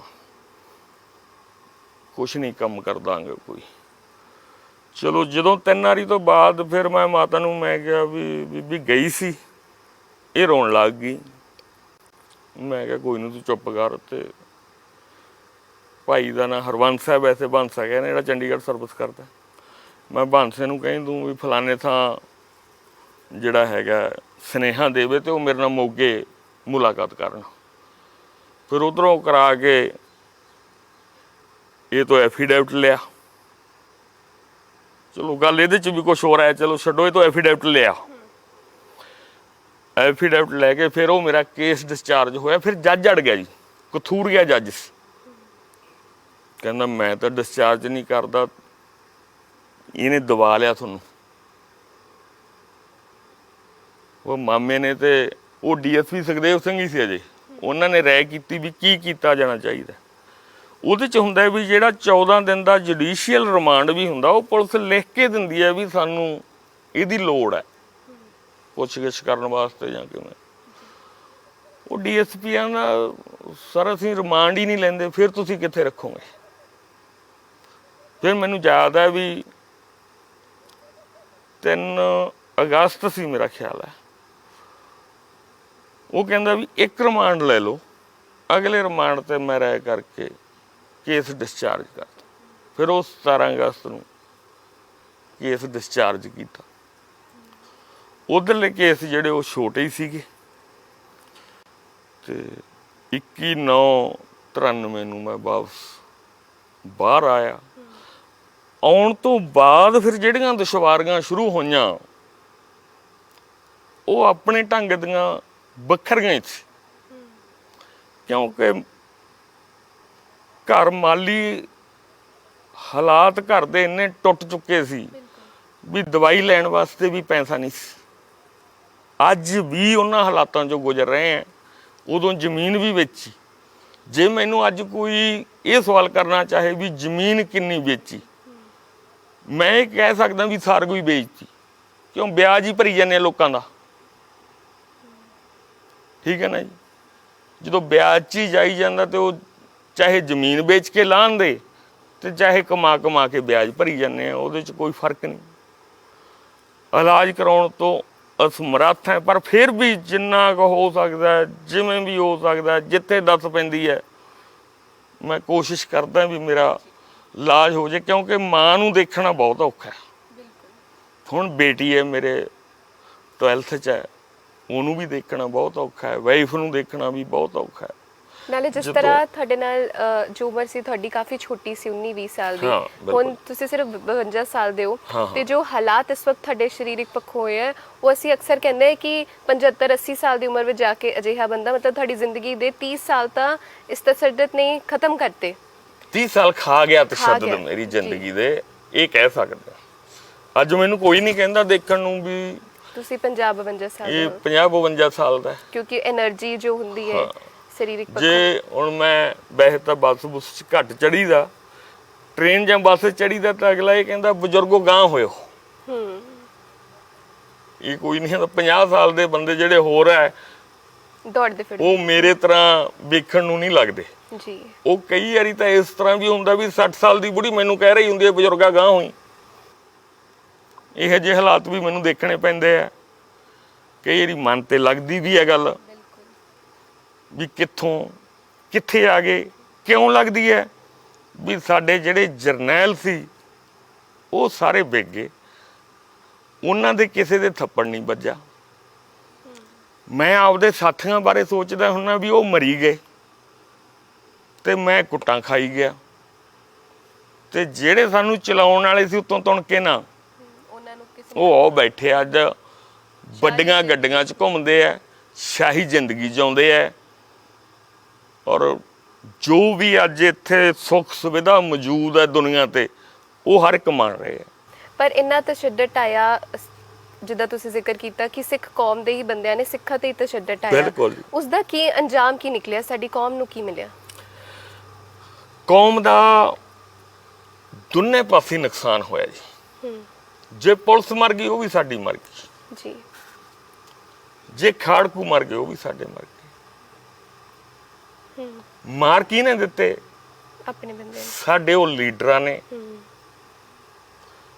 ਜਾਂ ਕਹਿ ਲੋ ਵੀ ਇੱਕ ਸਮੇਂ ਦੀ ਹਕੂਮਤ ਨੇ, ਜਿਨ੍ਹਾਂ ਨੇ ਸਿੱਖ ਕੌਮ ਦੇ, ਸਿਰਫ ਸਿੱਖ ਕੌਮ ਦੇ ਖੂਨ ਦੀਆਂ ਨਦੀਆਂ ਚਲਾਈਆਂ, ਨਾ ਕਿ ਹੋਰ। ਹਿੰਦੂ ਵੀ ਮਾਰੇ ਗਏ, ਮੈਂ ਇਹ ਨਹੀਂ ਕਹਿੰਦਾ ਵੀ ਹਿੰਦੂ ਨਹੀਂ ਮਾਰੇ ਗਏ, ਪਰ ਮੈਂ ਇਹ ਦਾਅਵੇ ਤੇ ਵਿਸ਼ਵਾਸ ਨਾਲ ਕਹਿ ਸਕਦਾ ਜਿਹੜੇ ਬੱਸਾਂ 'ਚੋਂ ਕੱਢ ਕੇ ਹਿੰਦੂ ਮਾਰੇ ਗਏ, ਜਾਂ ਕਿਤੇ ਇਕੱਠੇ ਇੱਕ ਗਰੁੱਪ ਹਿੰਦੂਆਂ ਦਾ ਮਾਰ ਦਿੱਤਾ ਗਿਆ, ਉਹ ਜ਼ਿਆਦਾਤਰ ਪੁਲਿਸ ਕੈਟਾਂ ਵੱਲੋਂ ਮਾਰਿਆ ਗਿਆ, ਨਾ ਕਿ ਖਾੜਕੂਆਂ ਵੱਲੋਂ। ਸਾਡੀਆਂ ਹਿੰਦੂਆਂ ਦੇ ਘਰਾਂ 'ਚ ਠਹਿਰਾਂ ਸੀ, ਅਸੀਂ ਕਿਵੇਂ ਹਿੰਦੂਆਂ ਨੂੰ ਮਾਰ ਦਿਆਂਗੇ ਜੀ? ਠੀਕ ਹੈ ਨਾ ਜੀ। ਮੈਂ ਅੱਜ ਮਿਲਾ ਸਕਦਾ ਜਿਨ੍ਹਾਂ ਦੇ ਸਾਡੀਆਂ ਠਹਿਰਾਂ ਸੀ, ਹਿੰਦੂ ਸੀ। ਹੋ ਸਕਦਾ ਡਰਦੇ ਨਾ ਬੋਲਣ ਅੱਜ, ਕਿਉਂਕਿ ਬਹੁਤ ਕੁਝ ਬਦਲ ਗਿਆ। ਅੱਜ ਜਿਹੜਾ ਖਾੜਕੂਵਾਦ ਨੂੰ ਖਾਸ ਕਰ ਹਿੰਦੂ ਵਰਗ, ਉਹ ਤਾਂ ਮਤਲਬ ਕਿਹੜੀ ਨਿਗਾਹ ਨਾਲ ਕਹਿਣਾ ਚਾਹੀਦਾ ਆਪਾਂ ਨੂੰ, ਦੁਆਇਤ ਦੀ ਨਿਗਾਹ ਨਾਲ ਹੀ ਦੇਖਦਾ, ਉਹ ਕੋਈ ਚੰਗੀ ਨਿਗਾਹ ਨਾਲ ਨਹੀਂ ਦੇਖਦਾ, ਹਨਾ। ਤੇ ਸਿੱਖਾਂ 'ਚ ਜਿਵੇਂ ਸੰਤ ਜਰਨੈਲ ਸਿੰਘ ਜੀ ਭਿੰਡਰਾਂ ਵਾਲਿਆਂ ਦੀ ਉਦੋਂ 84 85 86 'ਚ ਕੋਈ ਨਾਂ ਨਹੀਂ ਲੈਣਾ ਚਾਹੁੰਦਾ ਸੀ, ਇਹਨਾਂ ਦੀ ਪਾਪੂਲੈਰਿਟੀ ਅੱਜ ਵੱਧ ਰਹੀ ਹੈ। ਬਿਲਕੁਲ, ਟਾਈਮ ਪੈਣ ਤੇ ਹੋਰ ਵਧਣੀ ਹੈ। ਇਹ ਕਹਿੰਦੇ ਇਤਿਹਾਸ ਦਾ ਵਰਤਾਰਾ ਹੈ ਵੀ ਜਦੋਂ ਇੱਕ ਵਾਰ ਬੰਦਾ ਮੂਹਰੇ ਆਉਂਦਾ ਹੈ, ਉਹਨੂੰ ਹੀਰੋ ਨਹੀਂ, ਉਹਨੂੰ ਹੀਰੋ ਦੇ ਦੂਜਾ ਪੱਖ ਵਿਲਨ ਦੇ ਰੂਪ 'ਚ ਦੇਖਿਆ ਜਾਂਦਾ। ਠੀਕ ਹੈ ਨਾ ਜੀ। ਪਰ ਫਿਰ ਉਹ ਜਿਵੇਂ ਜਿਵੇਂ ਉਹਦਾ ਅਕਸ ਨਿਖਰਦਾ ਹੈ ਤੇ ਉਹ ਹੀਰੋ ਬਣਦਾ ਜਾਂਦਾ ਹੈ। ਅੱਜ ਭਿੰਡਰਾਂ ਵਾਲਾ ਜਿਹੜਾ ਉਹ ਹੀਰੋ ਵੱਲ ਹੈ। ਇੱਕ ਉਦੋਂ ਅਗਲੀ ਮੈਂ ਹੋਰ ਗੱਲ ਨਵੀਂ ਮੈਂਸ਼ਨ ਕਰ ਦੇਣੀ ਚਾਹੁੰਦਾ, ਸ਼ੈਣੀ ਤੇ ਸਰਬਦੀਪ ਦਾ ਆਪਸ ਵਿੱਚ ਟਕਰਾਅ ਹੋਇਆ। ਸੁੱਖੀ ਕੈਟ ਬਾਰੇ ਤੁਸੀਂ ਗੱਲ ਸੁਣੀ ਹੋਣੀ ਹੈ। ਸੁੱਖੀ ਕੈਟ ਦਾ ਸਾਡੇ ਨਾਲ ਵੀ ਬਹੁਤ ਵਾਹ ਵਾਸਤਾ ਰਿਹਾ। ਸਾਡਾ ਵੀ ਉਹ ਬਹੁਤ ਵੱਡੇ ਨੁਕਸਾਨ ਕਰਕੇ ਗਿਆ। ਤੁਹਾਡੇ ਨਾਲ ਕੀ ਹੋਇਆ? ਸਾਡੇ ਨਾਲ ਇਹ ਹੋਇਆ, ਉਹਨੂੰ ਪਤਾ ਨਹੀਂ ਕਿੰਨੇ ਥਾਂ ਫੜੇ ਦਿਖਾਇਆ ਜੀ। ਸਾਡੇ ਨਾਲ ਉਹਨੂੰ ਫੜੇ ਦਿਖਾਇਆ ਜਿਹੜਾ ਉਹ ਬਿਮਲ ਕੌਰ ਖਾਲਸਾ, ਜਿਹੜੇ ਬੇਅੰਤ ਸਿੰਘ ਸੀ, ਸ਼ਹੀਦ ਬੇਅੰਤ ਸਿੰਘ ਜਿਨ੍ਹਾਂ ਨੇ ਇੰਦਰਾ ਗਾਂਧੀ ਨੂੰ ਮਾਰਿਆ ਸੀ, ਉਹਨਾਂ ਦੇ ਫਲੈਟ 'ਚੋਂ ਫੜਿਆ, ਸ਼ੋਅ ਕੀਤਾ।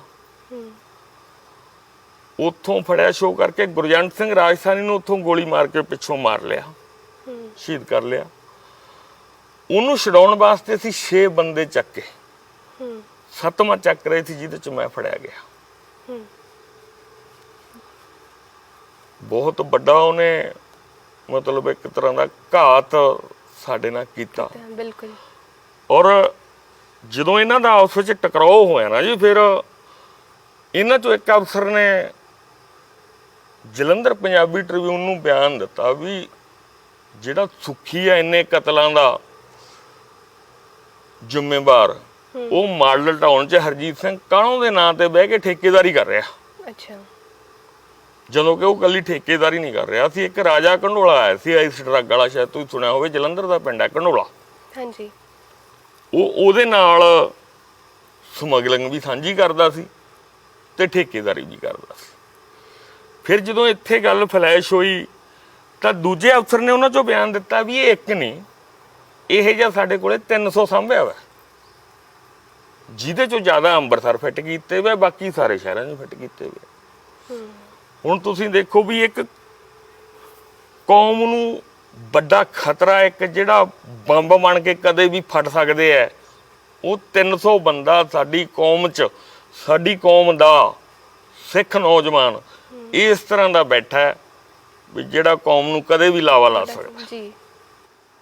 ਠੀਕ ਹੈ ਨਾ ਜੀ। ਇਹ ਇੱਥੋਂ ਦਿੱਲੀ ਉੱਠ ਗਿਆ, ਦਿੱਲੀ ਫਿਰ ਰਾਜਾ ਕੰਦੋਲਾ ਇਹਦੇ ਘਰੋਂ ਫੜਿਆ ਗਿਆ ਤੇ ਉੱਥੋਂ ਮੇਰਾ ਖਿਆਲ ਹੈ 2-2.5 ਕਿਲੋ ਸਮੈਕ ਫੜੀ ਗਈ। ਹੁਣ ਨਾਭੇ ਜੇਲ੍ਹ 'ਚ ਹੈ। ਇਦੋਂ ਪਹਿਲਾਂ ਮੈਨੂੰ, ਜਿਹੜੀ ਮੈਂ ਪਹਿਲਾਂ ਇੰਟਰਵਿਊ ਦਿੱਤੀ ਉਦੋਂ ਮੈਨੂੰ ਨਹੀਂ ਸੀ ਪਤਾ ਵੀ ਉਹ ਨਾਭੇ ਜੇਲ੍ਹ 'ਚ। ਮੈਨੂੰ ਇਹ ਸੀ ਵੀ ਸਰਕਾਰ ਨੂੰ ਬੜੇ ਕੰਮ ਦਿੱਤੇ ਹੈ, ਸ਼ਾਇਦ ਇਹਨੂੰ ਕਿਤੇ ਬਾਹਰਲੇ ਦੇਸ਼ ਕੱਢ ਦਿੱਤਾ ਹੋਵੇ, ਪਰ ਨਹੀਂ, ਉਹ ਰਾਜੇ ਕੰਡੋਲੇ ਦੇ ਨਾਲ ਨਾਭੇ ਜੇਲ੍ਹ 'ਚ ਹੈ। ਇਸ ਵਕਤ ਜਿਹੜੀ ਸਿੱਖ ਕੌਮ ਹੈ ਬਹੁਤ ਖੁਆਰੀਆਂ 'ਚੋਂ ਗੁਜ਼ਰ ਰਹੀ ਹੈ ਜੀ। ਤੇ ਨਾ ABC ਜੇ ਕੋਈ ਸਿੱਖ ਕੌਮ ਦਾ ਆਪਣੇ ਆਪ ਨੂੰ ਲੀਡਰ ਕਹਾਉਂਦਾ ਹੈ, ਉਹਨੇ ਸਿੱਖ ਕੌਮ ਨਾਲ ਘੱਟ ਕੀਤੀ ਹੈ। ਉਦੋਂ ਬਾਅਦ ਮਾਨ ਨੂੰ ਲੋਕਾਂ ਨੇ 99 'ਚ ਦੇਖੋ ਰਿਕਾਰਡ ਤੋੜ ਵੋਟਾਂ ਤੇ ਜਿਤਾਇਆ ਜੀ। ਕਿਸ ਵਾਸਤੇ ਜਿਤਾਇਆ ਸੀ ਵੀ ਸਾਡੇ ਜਿਹੜੇ ਨੌਜਵਾਨ ਮੁੰਡੇ ਭੜਕਦੇ ਫਿਰਦੇ ਆ ਨਾ, ਇਹਨਾਂ ਦੀ ਰਾਖੀ ਕਰੂਗਾ ਇਹ। ਪਰ ਸਿਮਰਨਜੀਤ ਸਿੰਘ ਮਾਨ ਨੇ ਇੱਕ ਕੌਡੀ ਮੁੱਲ ਨਹੀਂ ਪਾਇਆ ਉਹਨਾਂ ਦਾ, ਉਹਨਾਂ ਦੀਆਂ ਸਦਰਾਂ ਦਾ, ਤਰਨ ਤਾਰਨ ਵਾਲਾਂ ਦਾ ਇੱਕ ਕੌਡੀ ਮੁੱਲ ਨਹੀਂ ਪਾਇਆ। ਅੰਦਰ ਹੀ ਨਹੀਂ ਗਿਆ ਸ਼ੇਰ। ਇੱਕ ਆਮ ਬੰਦਾ ਹੋਵੇ, ਕੋਈ ਅਨਪੜ੍ਹ ਬੰਦਾ ਹੋਵੇ, ਉਹਨੂੰ ਹੋ ਸਕਦਾ ਪਤਾ ਨਾ ਹੋਵੇ ਵੀ ਸਟੇਟ ਦੀ ਪਾਵਰ ਕੀ ਹੁੰਦੀ ਹੈ। ਇੱਕ IPS ਬੰਦੇ ਨੂੰ ਵੀ ਨਾ ਪਤਾ ਹੋਵੇ ਵੀ ਸਟੇਟ ਦੀ ਪਾਵਰ ਕੀ ਹੁੰਦੀ ਹੈ।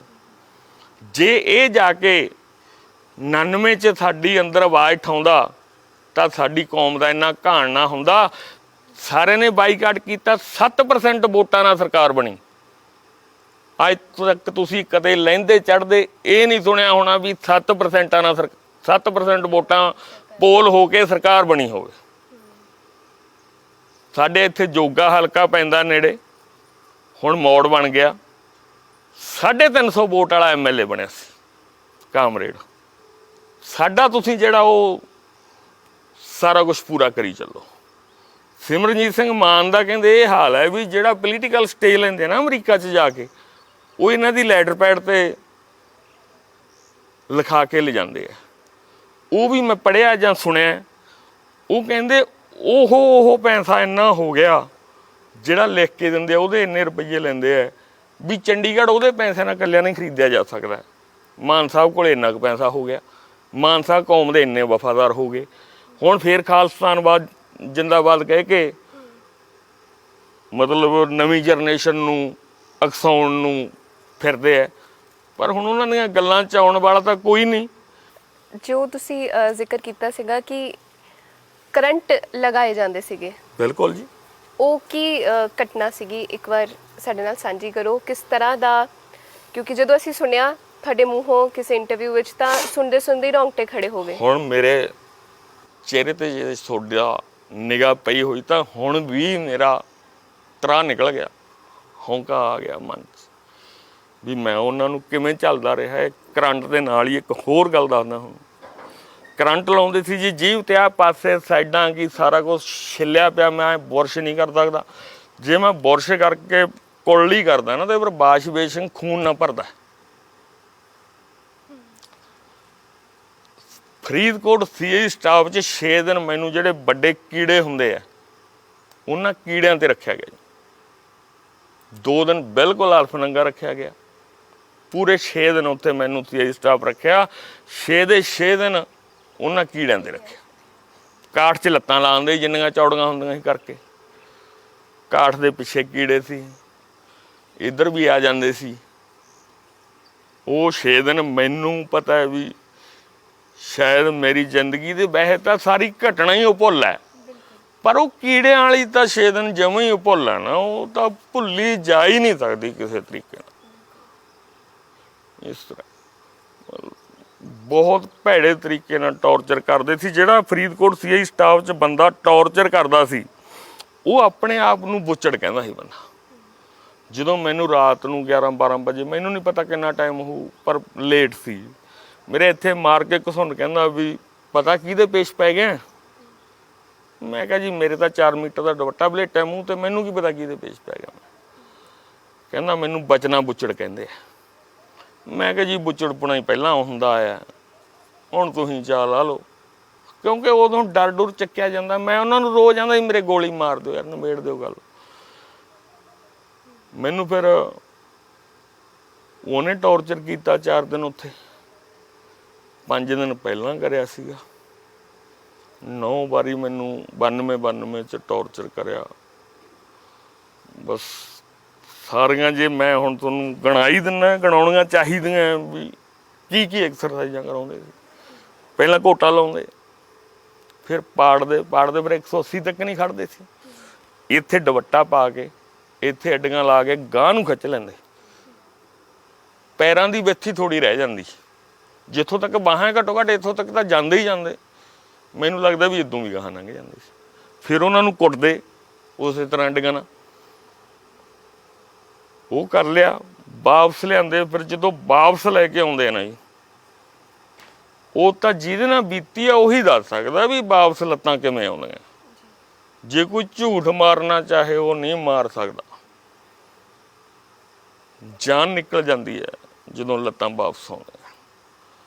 ਉਦੋਂ ਬਾਅਦ ਫਿਰ ਤਾਹਾਂ ਲਮਕਾ ਲੈਂਦੇ ਬੰਨ੍ਹ ਕੇ ਪਿੱਛੇ, ਤੇ ਡਾਂਗਾਂ ਵਾਲੇ 3 ਖੜਾਉਣ ਦੇ ਲੈਣ 'ਚ ਡਾਂਗ ਬਾਉਂਦੇ। ਉਦੋਂ ਬਾਅਦ ਫਿਰ ਪਾਣੀ ਦਾ ਟੱਬ ਰੱਖ ਲੈਂਦੇ, ਇਸ ਤਰ੍ਹਾਂ ਲੱਤਾਂ ਚੌੜੀਆਂ ਕਰਕੇ ਵਿਚਾਲੇ ਕੇਸ ਫੜ ਲੈਂਦੇ ਵਿੱਚ, ਤਾਹਾਂ ਐਂ ਲਿਆਂਦਾ ਥੋੜ੍ਹਾ ਜਿਹਾ, ਫਿਰ ਵਿੱਚ ਪਾਣੀ ਨਾਲ ਪੇਟ ਭਰ ਚੁੱਕਿਆ ਹੁੰਦਾ। ਫਿਰ ਕਰੰਟ ਲਾਉਂਦੇ, ਜੀਭ ਤੇ ਕਰੰਟ ਲਾਉਂਦੇ। ਤਾਰ ਦੀ ਕੁੰਡੀ ਬਣਾਈ ਵੀ ਸੀ, ਐਂ ਸਾਰਾ ਚੇੜਤਾ, ਜੀਭ ਮੂੰਹ ਬੁਰਾ ਹਾਲ ਕਰਤਾ। ਅੱਜ ਮੈਨੂੰ 2-4 ਬੰਦਿਆਂ 'ਚ ਬੈਠਣ ਤੋਂ ਵੀ ਮਹਿਸੂਸ ਹੁੰਦਾ। ਉਹ ਕਰਦਾ ਮੈਂ, ਉਹ ਮਾਊਥ ਬਾਸ਼ ਜਾ ਆਉਂਦਾ ਹੈ ਨਾ, ਪਰ ਬੁਰਸ਼ ਨਹੀਂ ਮੈਂ ਕਰ ਸਕਦਾ। ਜੇ ਕਿਤੇ ਕਰ ਬੈਠਾ 5ਵੇਂ 7ਵੇਂ 10ਵੇਂ ਦਿਨ, ਤਾਂ ਫਿਰ ਬਾਸ਼ ਬੇਸ਼ਕ ਮੇਰਾ ਖੂਨ ਨਾਲ ਭਰਿਆ ਵਾ ਹੀ ਹੁੰਦਾ। ਇਹ ਮੈਂ ਜਵਾਬ ਦੇ ਆ। ਇਹ ਪੁਲਿਸ ਵਾਲੇ ਜਿਉਂਦੇ ਵੀ ਹੋ ਸਕਦੇ ਅੱਜ, ਜਿਹੜੇ ਕਹਿ ਸਕਦੇ ਵੀ ਦੱਸ ਇਹ ਤੇਰੇ ਨਾਲ ਕਦੋਂ ਕਿੱਥੇ ਕਿਵੇਂ ਵਾਪਰੀ। ਮੈਂ ਜਵਾਬ ਦੇਣ ਸਾਰੀ ਗੱਲ ਦਾ। ਇਸ ਤਰ੍ਹਾਂ ਤੇ ਜਿਹੜੀ ਗੱਲ ਮੈਂ ਬਖਸ਼ੀਸ਼ ਸਿੰਘ ਨੂੰ ਕਹੀ ਹੈ, ਮੈਂ ਇਹ ਚਾਹੁੰਦਾ ਵੀ ਬਖਸ਼ੀਸ਼ ਸਿੰਘ ਵੀ ਇਹਨੂੰ ਕਲੀਅਰ ਕਰੇ ਤਾਂ ਵਧੀਆ ਹੈ ਗੱਲ। ਇੰਨੀ ਜ਼ਿੰਦਗੀ ਤੁਸੀਂ ਆਪਣੀ ਗਾਲੀ, ਆਪਣਾ ਸਰੀਰ ਗਾਲਿਆ, ਤੁਹਾਨੂੰ ਕੀ ਮਿਲਿਆ? ਸਾਨੂੰ ਮਿਲਿਆ, ਮੈਂ ਕੀ ਕਹਾਂ ਜੀ, ਘਰ ਬਰਬਾਦ ਕਰਿਆ, ਸਰੀਰ ਬਰਬਾਦ ਕਰਿਆ। ਮਤਲਬ ਮੈਂ ਤਾਂ ਟੌਰਚਰ ਹੋਇਆ ਹੀ ਹੋਇਆ। ਮੇਰੀ ਮਾਂ ਟੌਰਚਰ ਹੋਈ, ਮੇਰੀ ਭੈਣ ਟੌਰਚਰ ਹੋਈ। ਚਲੋ ਬੀਵੀ ਤੇ ਮਤਲਬ ਬੇਟੀ ਤਾਂ ਨਹੀਂ ਸੀ ਉਦੋਂ, ਇਹ ਬਰਾਬਰ ਟੌਰਚਰ ਹੋਈਆਂ।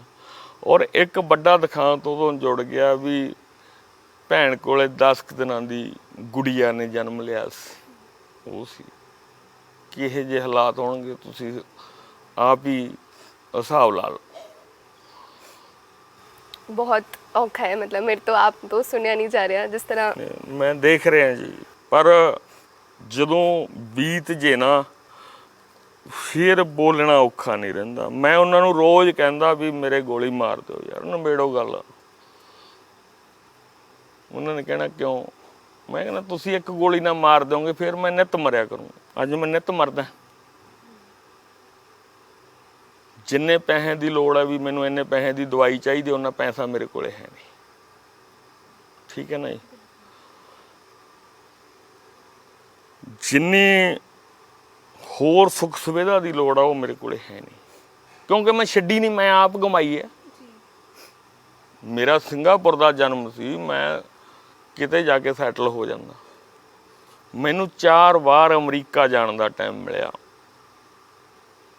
ਸਾਡੇ ਫੂਲਾ ਸਿੰਘ ਸੰਘੇੜਾ ਹੁੰਦਾ ਸੀ ਖਾੜਕੂ, ਉਹਦੀ ਮਦਰ, ਉਹ ਸਾਰਾ ਪਰਿਵਾਰ ਹੀ ਖਾੜਕੂ ਸੀ। ਸਹੀ ਸ਼ਬਦਾਂ 'ਚ ਬਹੁਤ ਵਧੀਆ ਪਰਿਵਾਰ ਸੀ।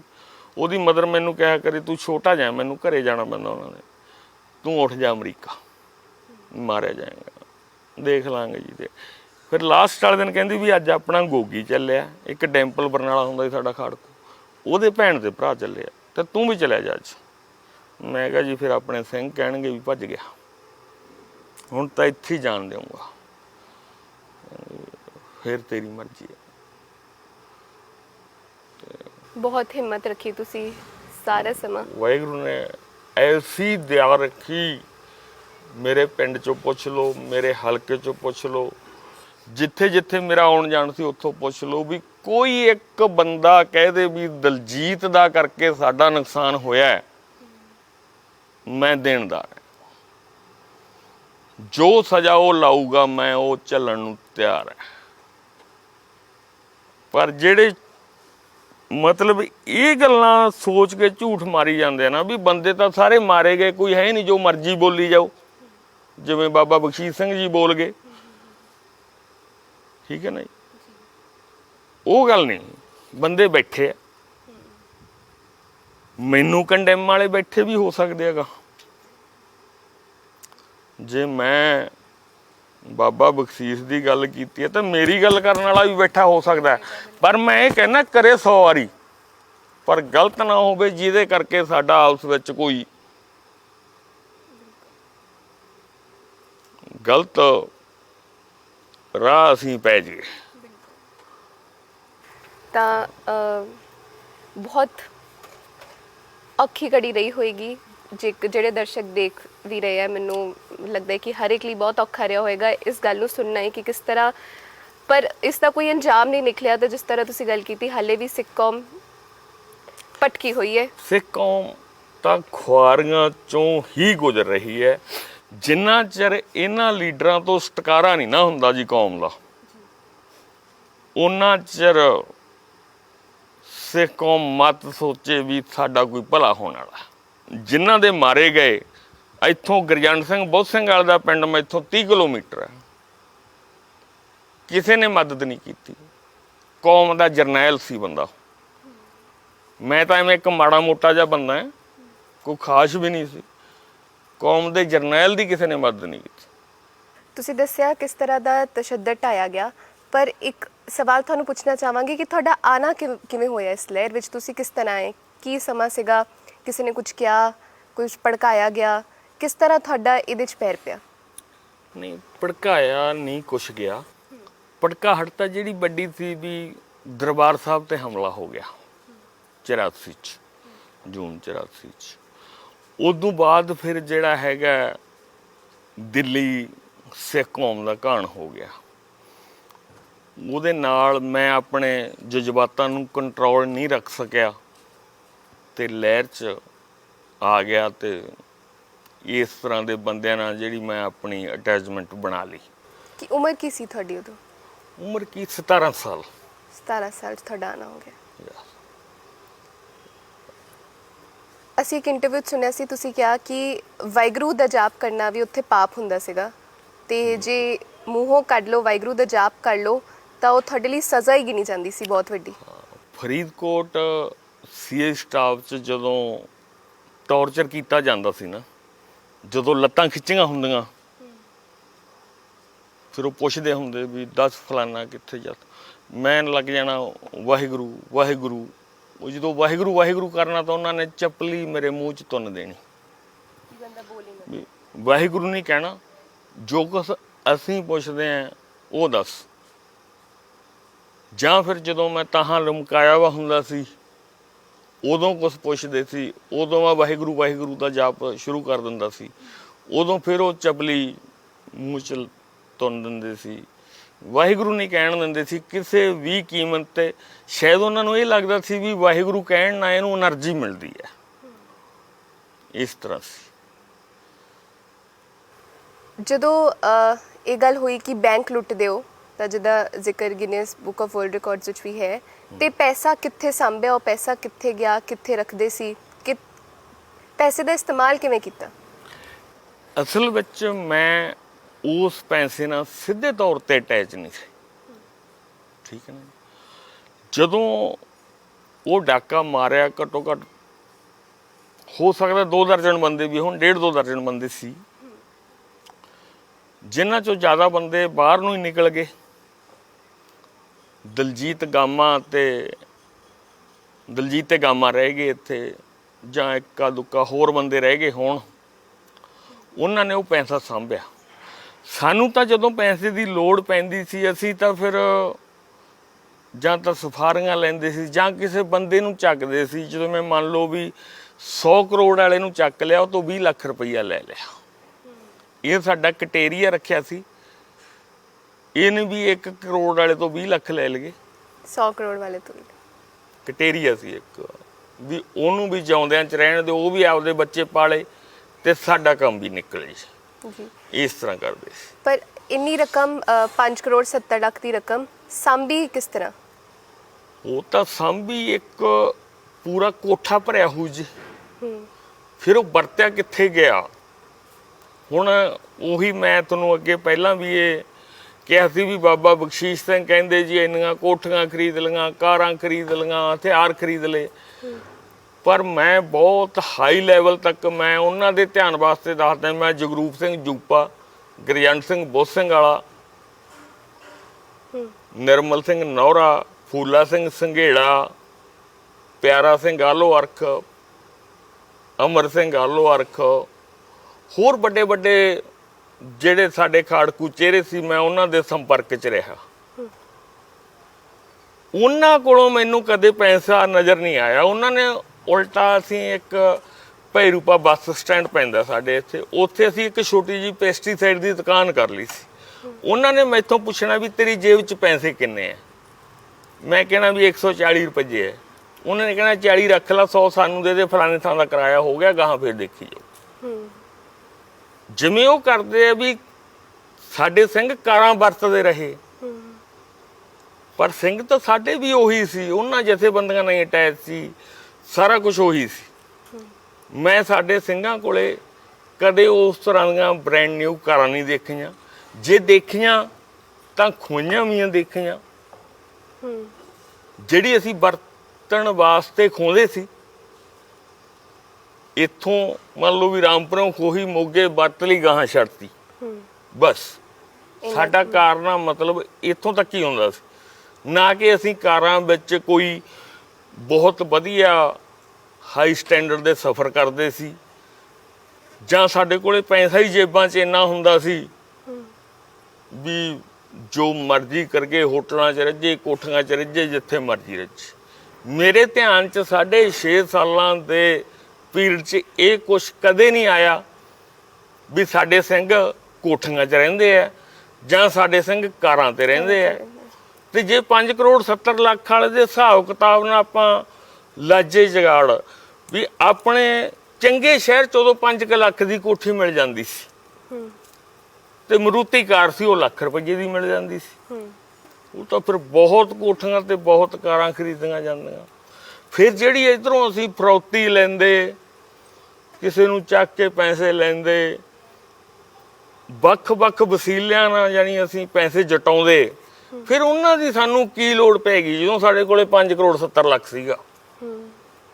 ਜੀ ਠੀਕ ਹੈ ਨਾ ਜੀ, ਵੀ ਸਾਨੂੰ ਇਹ ਨਜ਼ਰ ਨਹੀਂ ਕਿਤੇ ਆਇਆ ਵੀ ਸਾਡੇ ਸਿੰਘਾਂ ਕੋਲੇ ਪੈਸੇ ਕਿਤੇ ਆਮ ਹੈ।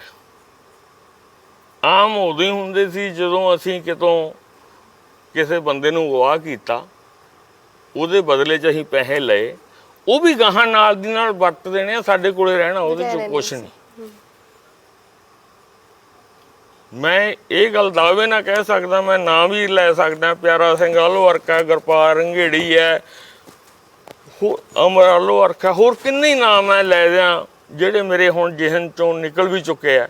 ਉਹਨਾਂ ਨੇ ਮੈਥੋਂ ਇੱਕੋ ਗੱਲ ਪੁੱਛਣੀ ਵੀ ਜੇਬ 'ਚ ਪੈਸੇ ਕਿੰਨੇ ਆ, ਵੀ ਤੂੰ ਦੁਕਾਨ ਤੇ ਬੈਠਾ ਹੈ। ਤੇ ਮੇਰਾ ਖਿਆਲ ਨਹੀਂ ਵੀ ਕਿਤੇ 150 ਤੋਂ ਵੱਧ ਮੇਰੀ ਜੇਬ 'ਚੋਂ ਨਿਕਲੇ ਹੋਣੇ ਆ।